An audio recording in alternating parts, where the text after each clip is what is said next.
প্রধান উপদেষ্টা অধ্যাপক মোহাম্মদ ইউনূসের লন্ডন সফর নিয়ে প্রশ্ন তুলেছেন বিএনপির সাবেক সংসদ সদস্য মেজর অবসরপ্রাপ্ত আখতারুজ্জামান।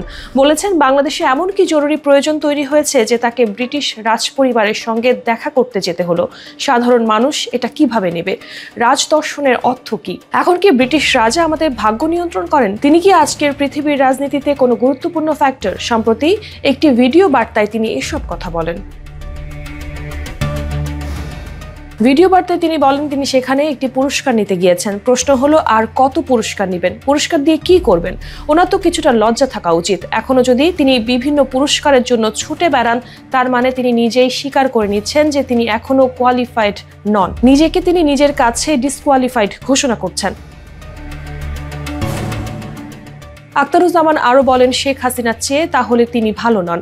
আমরা তার কাছে শেখ হাসিনার চেয়ে ভালো কিছু আশা করেছিলাম, কিন্তু উনি যদি রাজপরিবারের কাছে গিয়ে রাজভিক্ষা চান তাহলে আমাদের কিছু বলার থাকে না। তিনি বলেন, এই যে চক্ষু হাসপাতালে কিছু ছেলে মেয়ে বিনা চিকিৎসায় কষ্ট পাচ্ছে, চোখের ব্যথায় কাতরাচ্ছে, কান্নাকাটি করছে, ওনার তো উচিত ছিল সবার আগে সেখানে যাওয়া।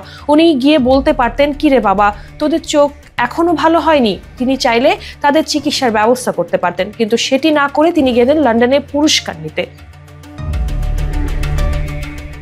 লন্ডন সফর নিয়ে আখতারুজ্জামান বলেন, বাংলাদেশের বিভিন্ন পত্রিকায় বলা হচ্ছে এটা রাষ্ট্রীয় সফর। রাষ্ট্রীয় সফর কিভাবে হলো? ওনার কাছে কি কোনো দাওয়াতপত্র আছে? স্টার মার্ক কি বলেন আপনি লন্ডনে আসলে এক কাপ চা খেয়ে যান?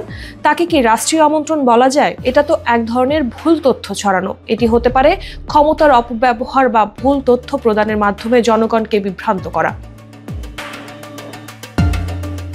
সবশেষে তিনি বলেন, এই সফর নিয়ে ইতোমধ্যে বাজারে নানা গুজব ছড়িয়েছে। সেই গুজবের দায়ে ওনাকে দায়ী করা যেতে পারে।